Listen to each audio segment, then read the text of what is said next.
A grieving millionaire saved a baby from a hot car, but nobody expected what happened the next Sunday. Cole Anderson stared at the numbers on his monitor until they blurred together. The clock on his office wall showed 9:47 p.m. Another late night at Anderson Capital, the 48th floor silent except for the hum of the air conditioning. His phone buzzed. Rachel's name flashed on the screen. He let it ring 4 times before answering. "Hey, sis, you missed dinner. Again." Rachel's voice carried that familiar mix of concern and frustration. "Mom made your favorite pot roast." Cole rubbed his temples. "Something came up?" "The Morrison account dash. Something always comes up, Cole. It's been 2 years since Emma dash. Don't." His voice turned sharp. "I've got work to do. You can't keep living like this." Cole glanced at the wedding photo on his desk. Emma's smile frozen in time, her white dress catching the sunset at their beachside ceremony. "I'm fine." "No, you're not. The whole family's worried. When was the last time you had dinner with actual people instead of takeout containers?" The remnants of his Chinese food sat cold on the edge of his desk. He pushed the container away. "I appreciate the concern, but I'm handling things my way. By working yourself to death. Emma wouldn't want dash. Goodbye, Rachel." He hung up before she could finish. The silence pressed in around him. Cole loosened his tie and pulled up the Morrison account numbers again. The investment was risky, too risky, according to some board members. But he needed this win. A knock on his door made him look up. Janet, his executive assistant, stood in the doorway. "Mr. Anderson, the board requested these papers be signed before tomorrow's meeting." She placed a stack of documents on his desk. "They're concerned about the Morrison proposal." Cole's jaw tightened. "The Morrison deal will put us ahead of projections by 12%. They think it's too aggressive. Mr. Phillips specifically mentioned dash. Phillips needs to trust my judgment." Cole grabbed the papers and signed them without reading. "Anything else?" Janet hesitated. "So, some of the board members have been talking about your hours, your recent decisions. They're worried you're not dash. I'm fine." The words came out harder than he intended. "That'll be all, Janet." She nodded and left, closing the door softly behind her. Cole leaned back in his chair, his reflection ghostly in the floor-to-ceiling windows. Boston's skyline glittered beyond the glass, a view that had once filled him with pride. Now it just reminded him of empty space. His phone lit up with a text from Rachel. "We're here when you're ready. Love you, big brother." He switched the phone face down without responding. The accident report sat in his bottom drawer, edges worn from the countless times he'd read it. 2 years ago. Rainy night. Drunk driver ran a red light. Emma died instantly. Cole pulled up the Morrison numbers again, forcing himself to focus. The deal would work. It had to work. He'd built this company from nothing, turned it into one of Boston's top investment firms. He wouldn't let it slip away just because some board members thought he was losing his edge. Hours passed. The cleaning staff moved through the halls outside, the software of vacuum cleaners a distant drone. Cole barely noticed them anymore, these quiet people who appeared after dark to empty trash cans and wipe down surfaces. At midnight, his computer chimed with an email from Phillips. "Cole, board meeting tomorrow 9 a.m. sharp. Serious concerns about Morrison proposal. Recommend reconsidering position." Cole's fist clenched. He'd known Phillips for 15 years, brought him onto the board himself. Now even he was questioning Cole's judgment. The numbers swam on his screen. Cole pressed his palms against his eyes until he saw spots. Emma would have told him to go home, get some sleep. Emma would have. He shook his head. No point going down that road. The cleaning lady, Maria, he thought her name was, appeared in his doorway with her trash cart. She paused when she saw him. "Oh, sorry, Mr. Anderson. I can come back dash, it's fine." He waved her in without looking up. She emptied his trash quietly, the rustle of the bag the only sound. As she turned to leave, she hesitated. "My mother always said nothing good happens after midnight," she said softly, her accent gentle. "Perhaps some rest would help?" Cole looked up, surprised by the comment. The woman's dark eyes held genuine concern. For a moment, he almost smiled. "Thank you, Maria. But I'm fine." She nodded and wheeled her cart away. Cole watched her go, then turned back to his monitor. The Morrison numbers hadn't changed. They wouldn't change no matter how long he stared at them. At 1 a.m., he finally shut down his computer. His shoes echoed in the empty hallway as he walked to the elevator. The night security guard nodded to him. They'd long since stopped exchanging words during Cole's late departures. The parking garage was silent, his footsteps bouncing off concrete walls. His Tesla sat alone in the executive section, a sleek black shadow under fluorescent lights. Emma had teased him about buying it, called it his midlife crisis car even though he was only 35 at the time. Cole slid behind the wheel, the leather seat cool against his back.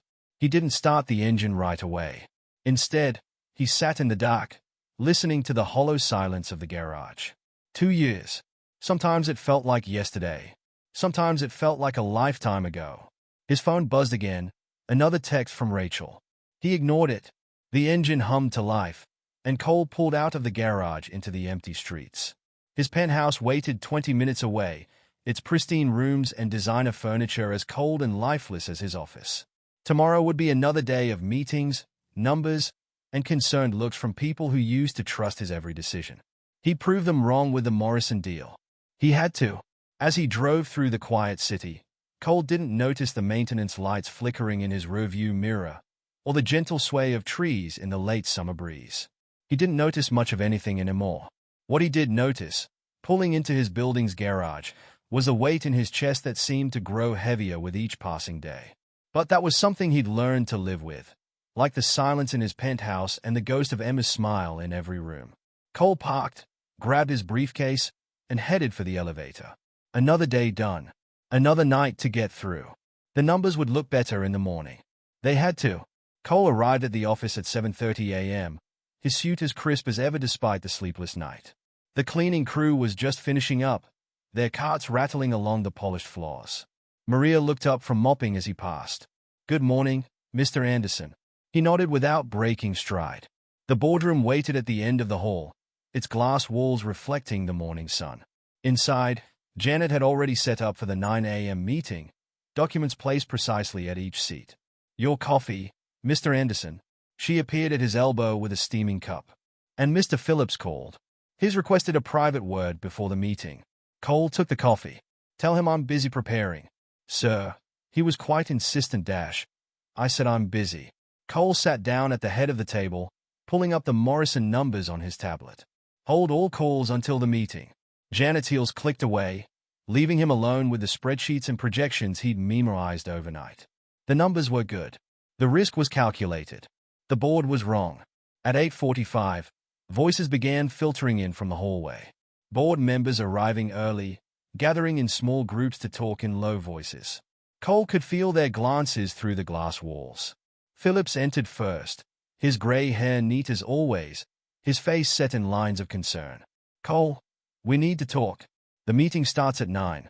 Cole didn't look up from his tablet. "Damn it, Cole. This isn't about the meeting." Phillips closed the door. "This is about you." Now Cole looked up, his eyes hard. "What about me?" "You're not yourself. Haven't been for months. The late nights, the risky decisions, pushing away everyone who tries to help. I'm running a successful company. The numbers speak for themselves." Phillips sat down across from him. "Emma's death. Don't." Cole's voice could have frozen the air. "This is a business meeting. Let's keep it professional. You were my friend before you were my CEO." "We're all worried. The door opened as other board members filed in. Phillips fell silent, but his eyes said the conversation wasn't over. The meeting started precisely at 9 a.m. Cole presented the Morrison proposal with cold efficiency, his voice steady as he laid out the projections. "The risk factors. Someone began. "Are accounted for," Cole cut in. "The potential return far outweighs. It's reckless," Phillips interrupted. "The Cole Anderson I knew would never take such an unnecessary gamble. The Cole Anderson you knew built this company by taking calculated risks. Built it with Emma's support," Phillips said quietly. "She was your balance, your voice of reason." Cole's fist hit the table. Coffee cups rattled. The room fell silent. "This meeting is about the Morrison account," Cole said, his voice deadly quiet. "Nothing else. If anyone has relevant concerns about the numbers, I'll hear them. Otherwise, we're done here." No one spoke. Cole gathered his papers. "I'll take that as approval." Meeting adjourned. He strode out, leaving the tension behind him. In his office, his phone showed 3 missed calls from Rachel. He ignored them. The day crawled by in a blur of meetings and phone calls. Cole buried himself in work, barely noticing when the sun began to set outside his window. At 6, Janet knocked on his door. "Sir, your sister's here." Before he could respond, Rachel walked in. She looked like their mother, same determined set to her jaw, same worried eyes. "Enough," she said, closing the door. "We need to talk." Cole leaned back in his chair. "I'm working." "You're hiding." Rachel sat down across from him. "Mom's worried sick. The whole family hasn't seen you in months. You missed Dad's birthday last week. I sent a gift. A check." "Cole, you sent a check." Rachel's voice cracked. "We're your family. We lost Emma too, but we didn't lose you. At least, we don't want to." Cole stared at his computer screen, not seeing the numbers there. "I have a company to run. You have a life to live." Rachel stood up, pacing. "Emma wouldn't want this. She'd hate seeing you like this, working yourself to death, pushing everyone away. Well, Emma's not here to say what she wants, is she?" The words came out like shards of glass. Rachel stopped pacing. "No, she's not. But I am. And I'm telling you this has to stop. Are you done?" Cole's voice was flat. Tears filled Rachel's eyes. "For now. But I'm not giving up on you, big brother. Neither is the family." She left, the door closing softly behind her. Cole sat motionless, his sister's words echoing in his head. Hours passed. The office emptied. The cleaning crew arrived, their routine as familiar as his own. Maria appeared in his doorway with her cat. Tonight, she didn't say anything about going home, just emptied his trash in silence. As she turned to leave, Cole spoke without meaning to. "Your family? You have dinner with them?" Maria paused, surprised. "Every Sunday. My daughter, my grandson, they are my world." Cole nodded, already regretting the question. "Good night, Maria." "Good night, Mr. Anderson." She hesitated. "Family. They are the only thing that matters." In the end, she wheeled her cart away, leaving Cole alone with that thought. His phone lit up with a text from Phillips. "The board is calling an emergency meeting tomorrow. 8 a.m. This isn't just about Morrison anymore." Cole turned off his phone. The Morrison deal would save them. He'd prove them all wrong. The night stretched ahead, empty and long. Cole pulled up the proposal again, checking and rechecking numbers he'd memorized hours ago. Outside his office, the cleaning crew finished their work. Their voices faded, leaving him alone in the building. Emma's photo watched him from his desk. "You're being stubborn," she would have said, that half smile on her face that always meant she was right. Cole turned the photo face down. The numbers blurred on his screen. Somewhere in the building, a door closed, the sound echoing through empty halls. Another night, another set of numbers, another chance to prove he hadn't lost his edge. But in the quiet of his office, with Emma's photo turned away and Rachel's words still ringing in his ears, even Cole wasn't sure what he was trying to prove anymore. The emergency board meeting lasted 2 hours. Cole sat through it all, his face a mask as Phillips and the others laid out their concerns. "Your behavior is erratic," Phillips said, standing at the opposite end of the table. "The Morrison deal is just the latest example.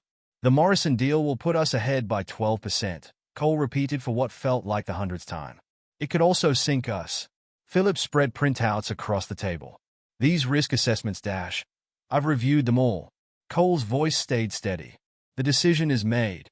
"Cole," Phillips leaned forward, his hands flat on the table. "We've known each other for 15 years. I was at your wedding. I was at Emma's funeral. This isn't about the numbers anymore." The room fell silent. Cole could feel every eye on him. "If anyone has concerns about my leadership," he said slowly, "they are free to tender their resignation." No one moved. No one spoke. "Then we're done here." Cole stood up, buttoning his suit jacket. "The Morrison deal proceeds as planned." He walked out, leaving the tension behind him. Janet followed him to his office. "Sir, your sister called again. And the Times wants a statement about the Morrison acquisition. No comment to the press. And tell Rachel I'm in meetings all day." Janet hesitated at the door. "She said it's about your mother. Something about feeling unwell. I'll call her tonight." Cole sat down at his desk, already pulling up emails. The day dragged on. Cole buried himself in work, barely noticing when the sun began to set. His phone buzzed occasionally. Rachel, Phillips, board members. He ignored them all. At 8 p.m., His office phone rang. Janet's voice came through the speaker. "Mr. Anderson?" Security called. "There's a problem with your car." Cole frowned. "What kind of problem?" "They didn't say. Just that you should come down to the garage." Irritated, Cole grabbed his jacket. The elevator ride to the parking garage felt longer than usual. The fluorescent lights flickered, casting strange shadows. He stepped out into the concrete expanse, his footsteps echoing. His Tesla sat in its usual spot, looking perfectly fine.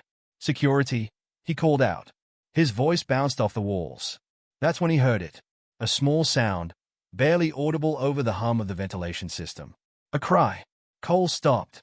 The sound came again, definitely a cry. A baby's cry. He moved through the garage, following the sound. It grew louder as he approached a beat-up Honda Civic parked in the far corner. The cry was coming from inside.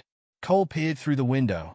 In the back seat, strapped into a car seat, was an infant. The baby's face was red from crying, tiny fists waving in the air. Cole tried the door handle. Locked. The garage was hot. The ventilation system never worked properly down here. Sweat beaded on his forehead as he looked around for help. No security guard. No other people. Just him and a crying baby in a locked car. The infant's cries grew weaker. Cole didn't think. He pulled off his suit jacket, wrapped it around his right hand, and slammed his fist into the rear window. The glass cracked but didn't break. He hit it again, and again. On the fourth try, the window shattered. Glass rained down as Cole reached through the broken window, ignoring the cuts on his arm. The car's interior was like an oven. The baby's skin felt hot to the touch as Cole fumbled with the car seat straps. "It's okay," he murmured, not sure if he was talking to the baby or himself. "It's okay. I've got you." Finally, the straps came loose. Cole lifted the infant out through the window, cradling the tiny body against his chest. The baby's cries were weak now. Cole pulled out his phone with his bloody hand, dialing 911. "Emergency services. What's your dash?" "There's a baby," Cole cut in. "Overheated car. Anderson Capital Parking Garage, 42 State Street." "Hurry." He sank to the ground, still holding the infant. The concrete felt cool through his pants. "Stay with me," he whispered to the baby. "Help's coming. Just stay with me." Sirens wailed in the distance, growing closer. The baby whimpered, tiny fingers clutching Cole's shirt. Red and blue lights flooded the garage. Paramedics ran toward them, their shoes squeaking on concrete. "Sir, we'll take it from here." They tried to take the baby. Cole's arms tightened for a moment before he let go. The paramedics whisked the infant away to a waiting ambulance. Police officers appeared, asking questions. Cole answered mechanically, watching the ambulance pull away. The owner of the vehicle dashed, an officer began. "I want to press charges," Cole interrupted. "Sir, we need to document your injuries first." Cole looked down at his hand. Blood dripped from cuts he hadn't felt. His white shirt was stained red. A crowd had gathered, security guards, late working employees, someone from the local news with a camera. "Mr. Anderson," the reporter pushed forward. "Can you tell us what happened?" Cole turned away, his bloody hand pressed against his side. The garage spun slightly. "Sir, you need medical attention," a paramedic said, reaching for his arm. "I'm fine." The words came automatically. "You're in shock. Please let us dash." Cole's phone rang. Rachel's name on the screen. "Not now," he muttered, letting it go to voicemail. The paramedic insisted on bandaging his hand. Cole sat in the back of another ambulance, barely feeling the sting of antiseptic. "You'll need stitches," the paramedic said. "We should transport you, Dash." I said I'm fine. Cole stood up, swaying slightly. More reporters had arrived. Camera flashes popped in the dark garage. "Mr. Anderson, is it true you saved a baby? Was this a publicity stunt? Any comment on the Morrison deal?" Cole pushed past them, heading for the elevator. His hand throbbed. His shirt was ruined. The Morrison papers waited on his desk upstairs. But all he could think about was the weight of that tiny body in his arms, the weak cries, the heat of the car's interior. The elevator doors closed, shutting out the chaos. Cole leaned against the wall, his reflection fractured in the polished metal. Emma would have known what to do. Emma would have. He closed his eyes. The baby's cries echoed in his head. His phone buzzed again. "Rachel." This time, he answered. "Cole? Oh, thank God. It's all over the news. Are you okay?" I'm fine. His voice sounded strange to his own ears. You're not fine. I'm coming over. Rachel Dash. No arguments. I'll be there in 20 minutes. She hung up before he could protest. Cole made it back to his office, leaving bloody fingerprints on the door handle. The Morrison papers sat where he'd left them, suddenly seeming very far away. He sank into his chair, his bandaged hand throbbing in time with his heartbeat. The baby's face wouldn't leave his mind. So small, so helpless. Like Emma in those final moments, trapped in twisted metal. Cole leaned forward, pressing his good hand against his eyes. For the first time in 2 years, he cried. Cole's bandaged hand drew stares as he walked through the office lobby the next morning. The security guard actually stood up from his desk. Mr. Anderson, sir, about last night Dash. Not now. Cole headed for the elevator, ignoring the whispers that followed him. The headlines were already everywhere. Millionaire CEO rescues infant. Hero executive breaks car window. Anderson Capital chief saves baby. Janet met him at the elevator, tablet in hand. Sir, your schedule Dash. Clear it. But the Morrison Dash. I said clear it. Cole walked past her into his office, then stopped short. Maria stood by his desk, tears streaming down her face. Mr. Anderson, she whispered. The baby you saved? That was my grandson. Cole stared at her. The cleaning lady. The woman he'd passed 100 times without really seeing. My daughter Lisa. Maria continued, her voice shaking. She works night shifts at the hospital. She's studying to be a nurse. She just ran in to drop off paperwork. Thought she'd only be 5 minutes. Fresh tears fell. If you hadn't been there. Cole's bandaged hand throbbed. Is the baby? Is okay. Thanks to you. Maria stepped forward. Please. My daughter wants to thank you herself. She's in the lobby Dash. Send her up. The words came out before Cole could think about them. Maria hurried out. Cole sat down heavily in his chair, his head spinning. Minutes later, a young woman appeared in his doorway. Dark circles under her eyes, hospital scrubs wrinkled, holding a baby carrier. Mr. Anderson. Her voice cracked. I'm Lisa. I can't even begin to. The baby in the carrier gurgled, perfectly content now. Tiny fists waved in the air. Sit down, Cole said quietly. Lisa sank into a chair. The baby carrier settled at her feet. They could have taken him away from me. The police, child services. But the officers saw my hospital ID, understood it was an accident. She wiped her eyes. I could have lost him. My Marcus. The baby, Marcus, cooed at the sound of his name. I was working a double shift, Lisa continued. Trying to earn extra money for nursing school. Mom watches Marcus usually, but she was sick yesterday. I just needed to drop off some paperwork. I thought 5 minutes couldn't hurt. The garage ventilation system is faulty, Cole heard himself say. The temperature rises quickly. Lisa's tears fell faster. They told me, 10 more minutes and... She broke down completely. Without thinking, Cole grabbed the box of tissues from his desk, held it out to her. Thank you, she whispered. Not just for everything. The police said you demanded they not press charges. That you told them it was an accident. That I was a good mother. Cole looked at his bandaged hand. Anyone would have done the same. No. Lisa shook her head. They wouldn't. The security footage.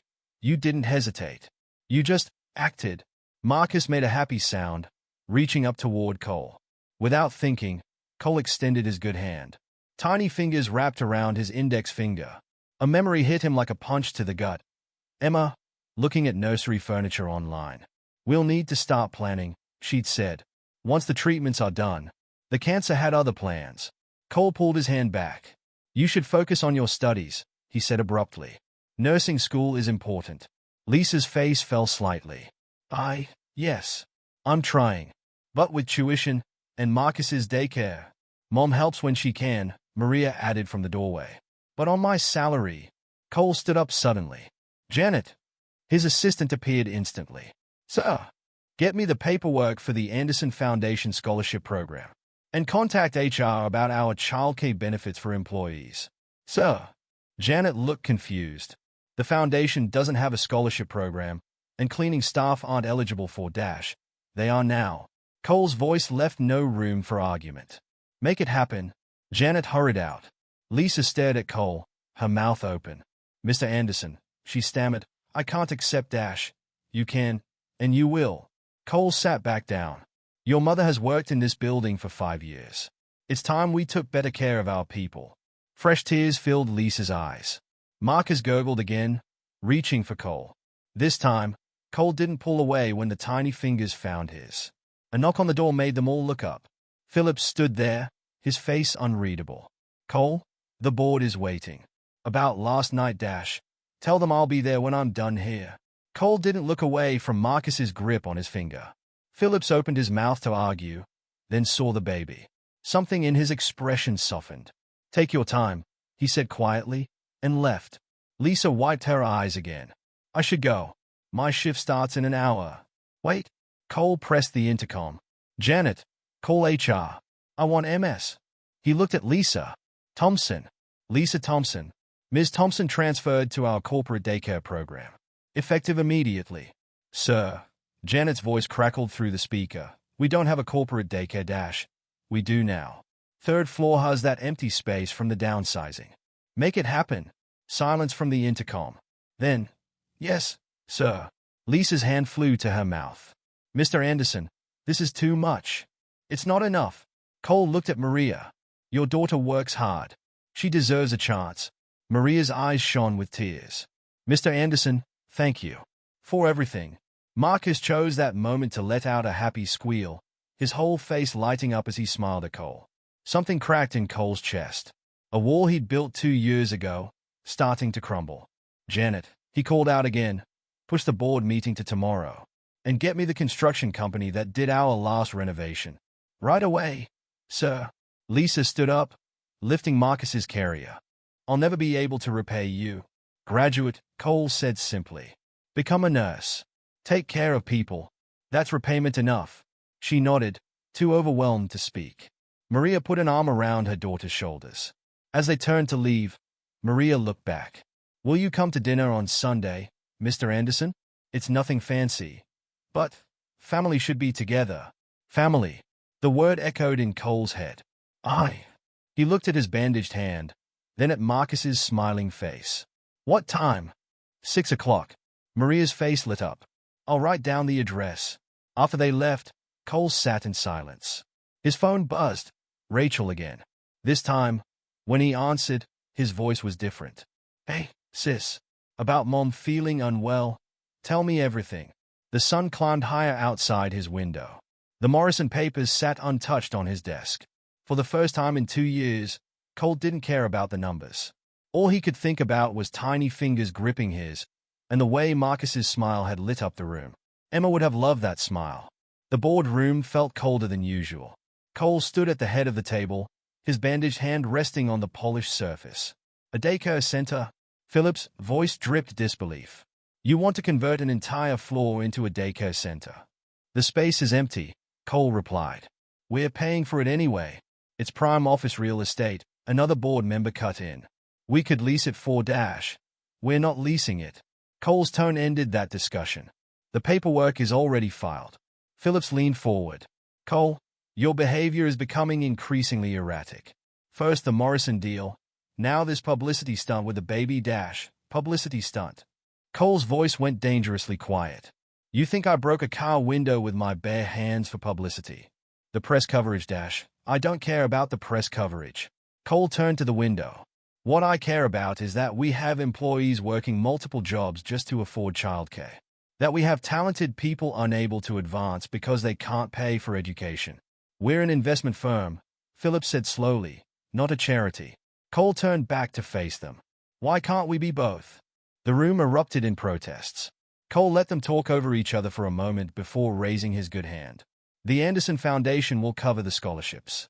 My personal funds will handle the initial daycare setup. And ongoing costs? Someone asked. The company will absorb them. Phillips stood up. This is exactly what we were worried about. You're letting emotions cloud your judgment. Ever since that night, Dash. Don't. Cole's voice could have frozen fire. The press is already questioning your stability, Phillips continued. Major clients are calling, asking if you're having some kind of breakdown. Dash. Cole's phone buzzed. A text from Lisa. Marcus misses his hero. Mom says don't forget Sunday dinner. Something in Cole's chest loosened. "Call the clients," he said quietly. The room fell silent. "Call them," Cole repeated. "Tell them I'm establishing a comprehensive employee care program. Tell them I'm investing in our people's future. Tell them I'm doing what should have been done years ago. They'll withdraw their investments," Phillips warned. "Then let them." Cole straightened his tie. "I've spent 2 years chasing numbers while ignoring the people behind them. That ends now." He walked to the door, then paused. "Oh, and the Morrison deal is off." "What?" Phillips nearly choked. "But you said dash." "I was wrong." The words felt strange in Cole's mouth. "The risk isn't worth it. Not anymore." He left them sitting there, their protests fading behind him. Janet fell into step beside him. "Sir, the contractors are waiting in your office." "And Ms. Thompson called?" "She's finished her first day at the temporary daycare we set up." Cole nodded. "How's Marcus?" "The staff says he's a delight." Janet smiled slightly. "They're calling him the baby who changed Anderson Capital." In his office, the contractors spread blueprints across his desk. Cole looked at the empty space where the Morrison papers had been. "I want natural light," he said. "Lots of it. And safety features beyond the legal requirements." His phone buzzed again. "Rachel." "Hey, sis. Just checking you're still coming to Mom's tomorrow night." She paused. "I saw the news about the daycare center." "Yeah, about that." Cole watched the contractors marking up the blueprints. "Think Mom would be interested in consulting? She ran that preschool for 20 years. Rachel's silence spoke volumes. "Cole," she finally said, "are you okay?" He thought about Marcus's smile, about Lisa's determination, about Maria's quiet dignity. "No," he answered honestly, "but I think I'm starting to be." The afternoon brought more protests. Major clients demanding meetings. Board members sending stern emails. Cole ignored them all, focusing on daycare plans and scholarship paperwork. Janet brought him updates about Lisa's first day. She cried when she saw the temporary setup, Janet reported. Said she's never seen Marcus so happy. Cole's bandaged hand throbbed. "Worth it." At 6, Maria appeared in his doorway with her cleaning cart. "Mr. Anderson?" I don't know how to thank you." "You already did." Cole looked up. "Sunday dinner, right?" Maria's smile could have lit up the city. 6 o'clock.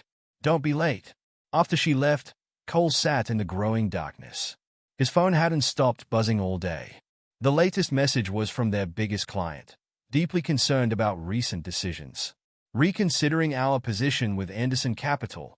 Cole typed back 3 words, "I understand. Goodbye." Phillips burst in minutes later, waving his phone. "Are you insane? You just lost us $50 million in investments." "No," Cole replied calmly. "I just gained something worth more."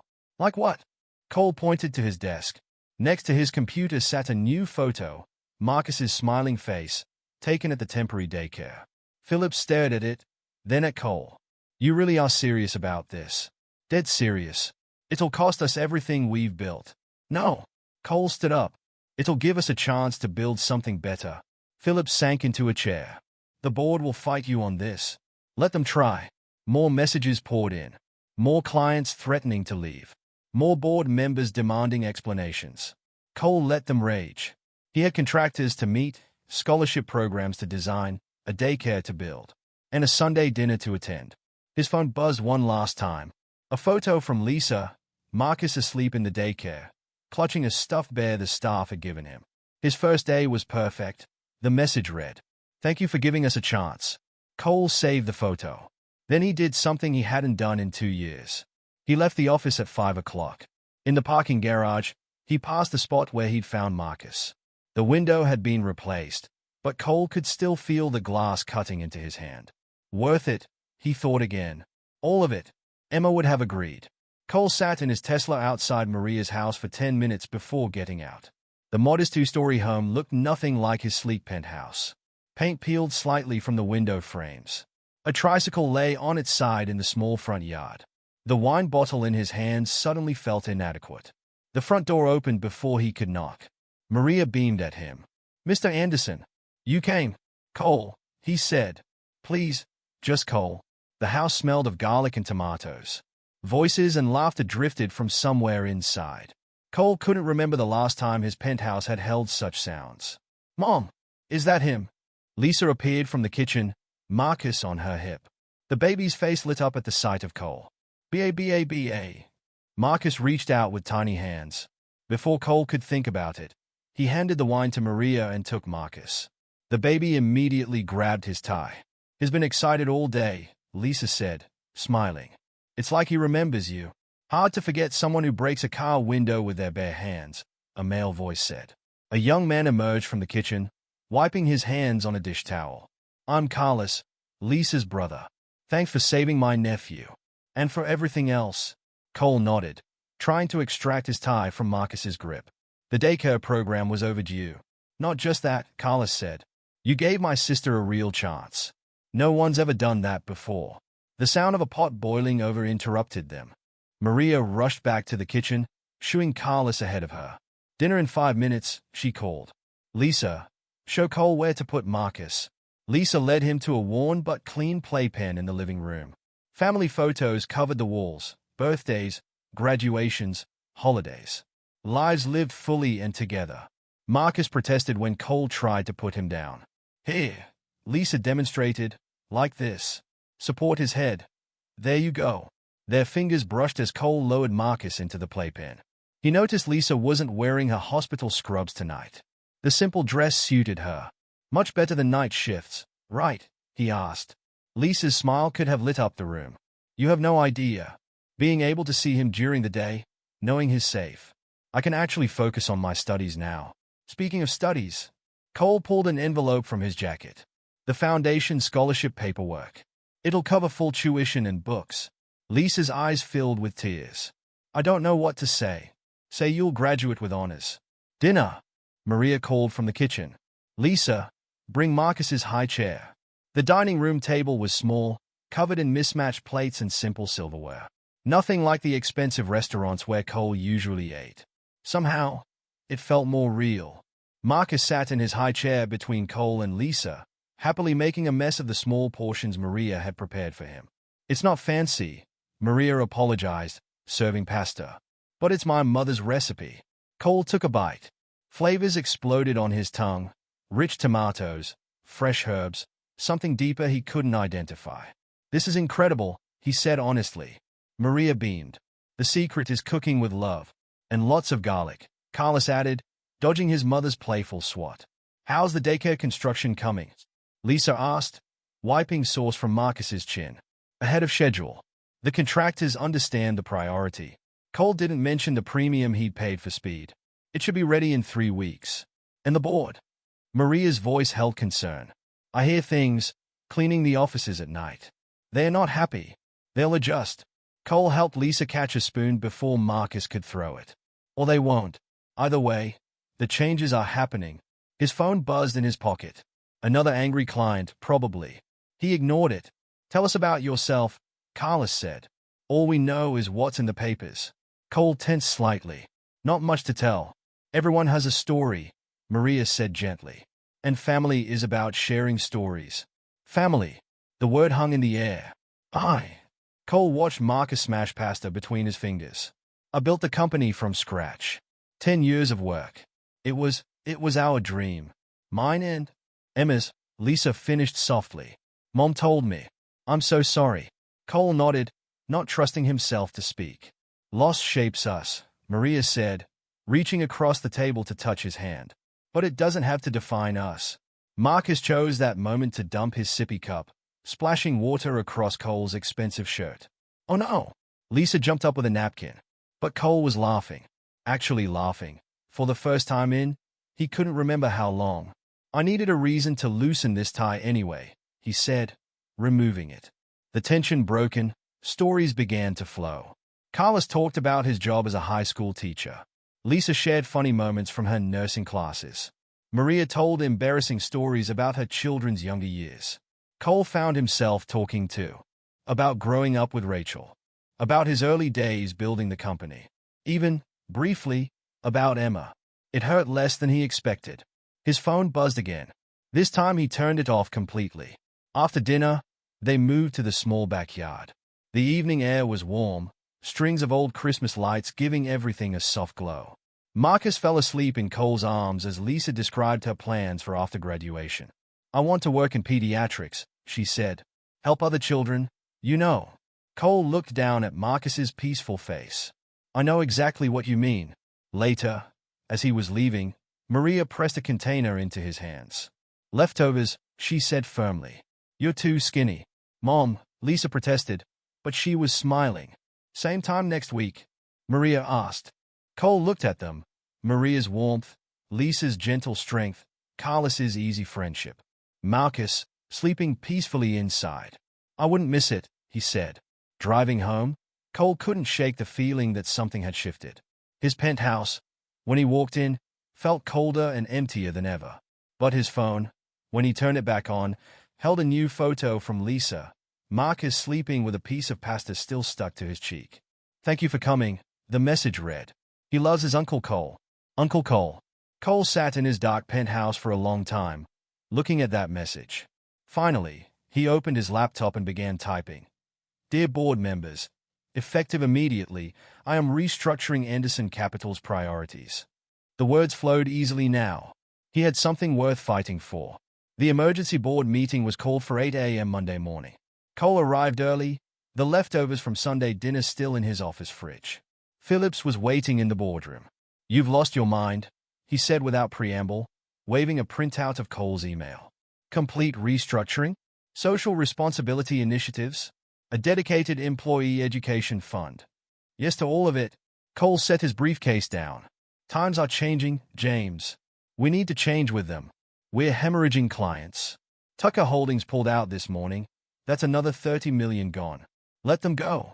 Phillips slammed his hands on the table. This isn't a game, Cole. This is people's livelihoods we're talking about. Exactly. Cole met his eyes. People like Maria Thompson, who's cleaned these offices for 5 years without health insurance. People like her daughter Lisa, working double shifts to afford nursing school. And what about our employees? What happens when we can't make payroll because you're spending all our capital on daycares and scholarships? The boardroom began filling with other members, their faces ranging from concern to outright anger. Cole waited until they were all seated. 2 years ago, he began, I lost my wife. And instead of dealing with that loss, I buried myself in work. In numbers. In profits. The room was dead silent. I thought I was being strong, Cole continued. Professional. But I wasn't being either of those things. I was hiding. Cole, Phillips started. Let me finish. Cole's voice was quiet but firm. Last week, I heard a baby crying in a parking garage. And for the first time in 2 years, I didn't think about profits or risks or professional appearances. I just acted. He held up his still bandaged hand. This reminded me that there are more important things than quarterly reports. That success isn't just measured in dollar signs. Very touching, one board member said dryly. But sentiment doesn't pay bills. Cole opened his briefcase, pulled out a stack of papers. You're right. Which is why I had my team run the numbers. Real numbers, not just profit projections. He passed out the documents. Employee turnover costs us an average of $2 million annually. Childcare issues account for 30% of absenteeism. Lack of advancement opportunities is the #1 reason cited in exit interviews. The board members flipped through the pages. Our new initiatives will cost roughly $12 million to implement fully, Cole continued. But they'll save us nearly $20 million in retention, productivity, and reduced turnover over the next 5 years. These projections Phillips started. Are conservative. Cole pointed to the relevant section. We're not just doing the right thing. We're investing in our future, and the clients who've already left will be replaced by others who share our values. Cole straightened. The world is changing. Companies can't just chase profits anymore. We need to lead by example. His phone buzzed. A photo from Lisa, Marcus playing with the stuffed bear from daycare. Cole held up his phone. This is why we're doing this. Not just for Marcus, or Lisa, or Maria, but for all the families who depend on us. All the people who need a chance. It's not our responsibility, someone protested. Yes, it is. Cole's voice hardened. Because if companies like us don't take responsibility, who will? Phillips stood up slowly. The board will need to vote on this. Of course. And if we vote against these changes. Cole smiled slightly. Then I'll resign, sell my controlling shares, and do it anyway. The room erupted in chaos. Cole let them argue for a moment before raising his hand. I built this company from nothing, he said when they quieted. With Emma's help, with all of your help. We did great things. He paused. But now it's time to do good things. His phone buzzed again. Rachel this time. Mom's thrilled about consulting on the daycare, her message read. She's already making lists of equipment needed. Cole typed back quickly. Tell her to dream big. This is emotional blackmail, Philip said, but his voice had lost its edge. No, Cole replied. This is growth. This is change. This is remembering that behind every number on our spreadsheets, there's a person. A family. He stood up. The vote is simple. Either we move forward together, into a future that balances profit with purpose, or I walk away and do it myself. You'd throw away everything you've built? Phillips asked. I'm not throwing anything away. I'm building something better. The debate raged for hours. Cole sat quietly, letting them argue.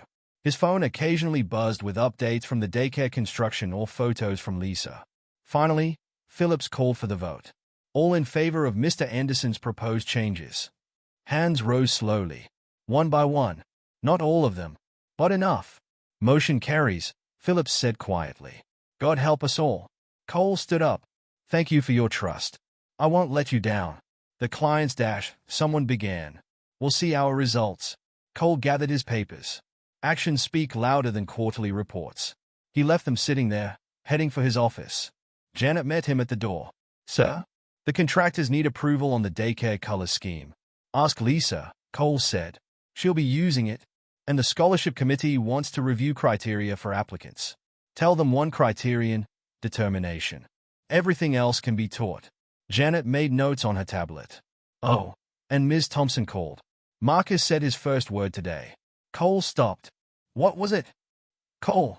Janet smiled, though it sounded more like Co. Something warm spread through Cole's chest. His office felt different now, brighter somehow.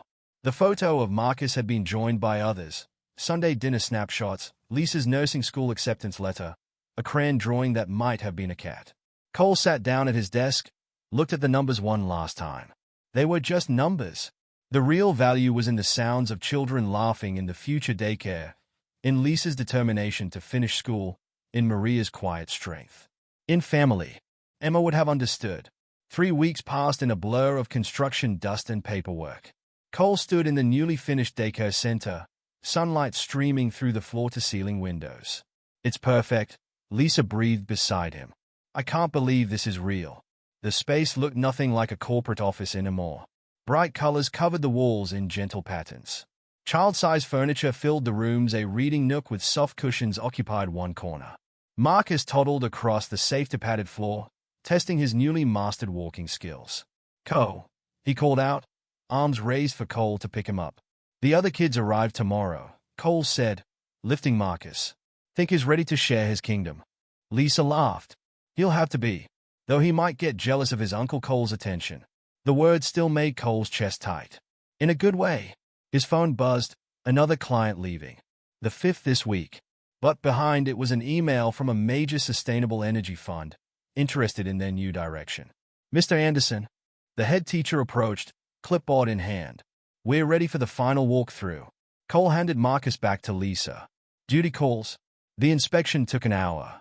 Cole had insisted on safety measures beyond the highest standards. Every corner padded, every material non-toxic, every emergency procedure triple-checked. It's the most advanced facility I've ever seen, the teacher said. The children will love it. That's the point. Cole signed the final approval. We take care of our people. Back in his office, Janet waited with updates. The scholarship committee has selected the first round of recipients. 15 employees or their children, all accepted into various programs. Cole nodded. Make sure they know about the mentoring program too. Already done. And Lisa's leading the first study group for nursing students. Pride swelled in Cole's chest. How's she managing with her own studies? Top of her class. Janet smiled. Having reliable childcare makes a difference. The elevator dinged. Rachel stepped out, followed by their mother. Cole! Mom rushed forward to hug him. The daycare is magnificent. Those reading nooks were exactly what I suggested. That's why I hired you as consultant. Cole returned the hug. Though I'm pretty sure you've gone over budget 3 times now. You can't put a price on children's development. Mom was already pulling out more design suggestions. Now, about the outdoor play area. Let him breathe, Mom. Rachel laughed. He's got a company to run. A company that's finally doing something meaningful, Mom shot back.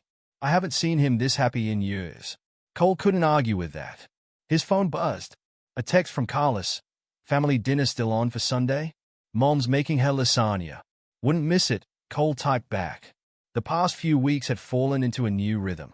Work still filled his days, but now it was different work. Real work. Building something that mattered. The numbers were down. The stock had taken a hit, but other numbers were up. Employee retention, job satisfaction, community engagement. Phillips appeared in the doorway. Got a minute? Cole nodded to his family. I'll see you Sunday. With pie. Mom promised, hugging him again. After they left, Phillips sat down heavily. Tucker Holdings called. They're considering coming back. Cole raised an eyebrow. What changed their minds? The press coverage. Turns out your emotional decisions are playing well with the younger generation. Social responsibility is trendy. It's not about trends. Cole turned his computer monitor around. Look at these numbers. Absenteeism down 40%. Productivity up 25%. Employee applications doubled. The daycare alone has saved us more in retention than it cost to build, Cole continued. Happy employees do better work. Who knew? Phillips shook his head, but he was smiling slightly.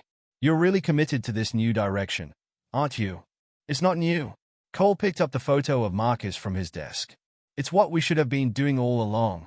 His phone buzzed again. Maria this time, bringing extra garlic bread sundae.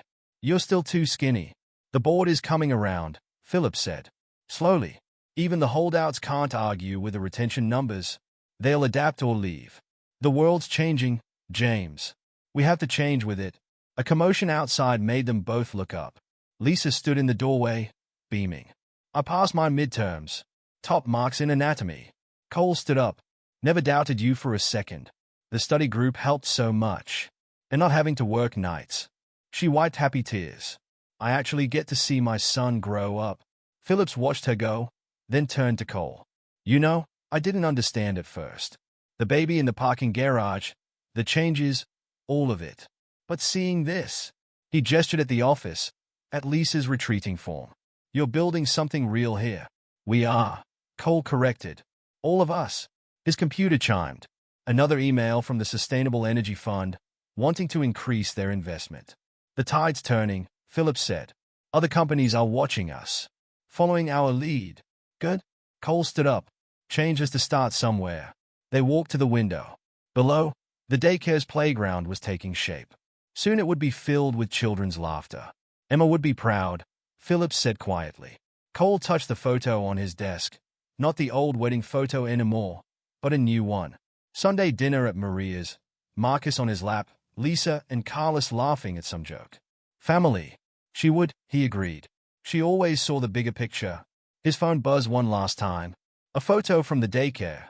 Marcus helping arrange stuffed animals for tomorrow's opening. The little CEO. Lisa had captioned it. Cole smiled. The future looked different than he'd imagined 2 years ago. Better. Real. 3 months after the daycare opened, Cole left the office at exactly 5 o'clock. The sound of children playing drifted up from the 3rd floor as he walked to the elevator. Cole. Cole. A familiar voice made him stop. Marcus toddled out of the daycare doors, Lisa following with his backpack. Someone wanted to say goodbye to his Uncle Cole, she laughed. Cole scooped Marcus up, briefcase forgotten. How was your day, CEO? He shared his blocks today, Lisa said proudly. First time without being asked. That's my boy. Cole tickled Marcus's stomach, earning a squeal of delight.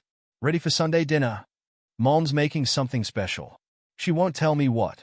The elevator dinged. Janet stepped out, carrying files. Sir, the Times reporter is here for the interview about the Corporate Responsibility Initiative. Reschedule it. Cole handed Marcus back to Lisa. Family dinner takes priority. Janet smiled. She'd stopped being surprised by these decisions weeks ago. How's the nursing program? Cole asked Lisa as they walked to the parking garage. Finals next week. She adjusted Marcus on her hip. The study group's meeting tonight at Carlos's place. You'll ace it. Cole reached his Tesla.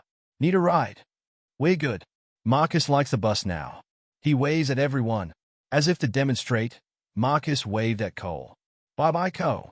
Cole waved back, watching them head toward the bus stop. His phone buzzed. Rachel, you're still coming to Mom's before dinner, right? She's got more daycare expansion plans to show you. On my way now. The drive to his mother's house felt different these days. The city looked brighter somehow, more alive.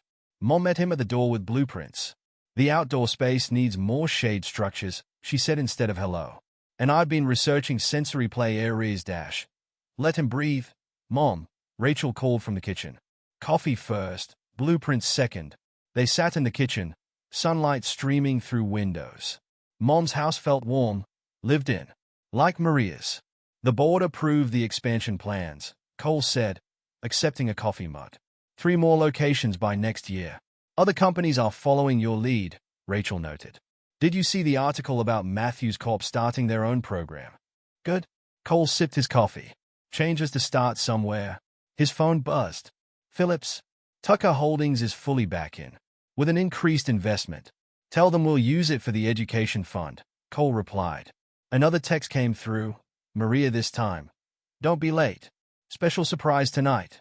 At 6 o'clock sharp, Cole parked outside Maria's house. The small front yard had been cleaned up, the tricycle now accompanied by a tiny play structure. Before he could knock, Carlos opened the door. Perfect timing. Mom's going crazy in the kitchen. The house smelled amazing. Voices and laughter spilled from every room. Cole! Marcus ran to him, cookie crumbs on his face. Cole picked him up, heading to the kitchen. What did you sneak, little man? Just one cookie, Lisa defended, kissing her son's cheek. He earned it. Show Uncle Cole your new trick. Marcus pointed to his chest proudly. Marcus! He can say his name now, Lisa beamed, though Cole was still his first word. Maria turned from the stove, wiping her hands. Cole! Good. You're here. Rachel? Is everything ready? Cole turned. Rachel stood in the dining room doorway, grinning. All set. Maria, what's going on? Cole asked, following them. The dining room had been transformed. Streamers hung from the ceiling. A banner read, Congratulations, Lisa. I passed. Lisa burst out, unable to contain it anymore. All my finals. I'm officially halfway through nursing school. Cole hugged her one-armed, still holding Marcus. Never doubted you for a second. We have one more surprise, Maria said. Through there. She pointed to the living room. Cole carried Marcus through the doorway and stopped. A framed photo hung on the wall. Not just any photo. Emma's smile beamed out at him, caught in morning light. Rachel helped us find it, Maria said softly. We thought. Family should be together. Cole stared at the photo. Emma looked exactly as he remembered. Bright, loving, full of life. I hope it's okay, Lisa said. Mom thought it's perfect. Cole's voice was rough. She would have loved all of this. Marcus reached toward the photo. Pretty. Yes, Cole agreed. She was. Dinner, Maria called. Everyone wash up. The table was crowded now. Cole, Lisa, Marcus, Carlos, Maria, Rachel, Mom. Family by blood and by choice. Maria served her special lasagna. Stories and laughter flowed freely. The daycare kids asked about you today, Lisa told Cole. They think you're Marcus's dad. Honorary dad, Carlos corrected. Uncle Cole sounds better. Cole helped Marcus with his sippy cup. I'll take either. His phone buzzed. Phillips again. News about Matthews Corp copying our program is everywhere. Stocks up 12%. Cole turned the phone face down. Some numbers didn't matter anymore. After dinner, they gathered in the backyard. The old Christmas lights twinkled overhead. Marcus chased fireflies, squealing with delight. I have something for everyone, Cole said. He handed out envelopes. Inside each one was a stock certificate. You're making us shareholders? Carlos stared at the paper. Partners, Cole corrected. In everything we're building. Maria's eyes filled with tears. Cole, this is too much, It's not enough. Cole watched Marcus trying to catch a firefly. You gave me something worth more than money. You gave me family. Lisa hugged him. Then Maria. Soon it was a group hug, Marcus squeezing everyone's legs. Later, as the stars came out, Cole sat with Marcus sleeping in his lap. The others talked quietly nearby. He looked at Emma's photo through the window. She would have loved this scene. The lights, the laughter, the love. Co-sleep, Marcus mumbled against his chest. Not yet, buddy. Cole stroked the boy's hair. We've got more memories to make first. His phone lay forgotten inside. The numbers could wait. Out here, under the stars, surrounded by family, Cole Anderson was finally home.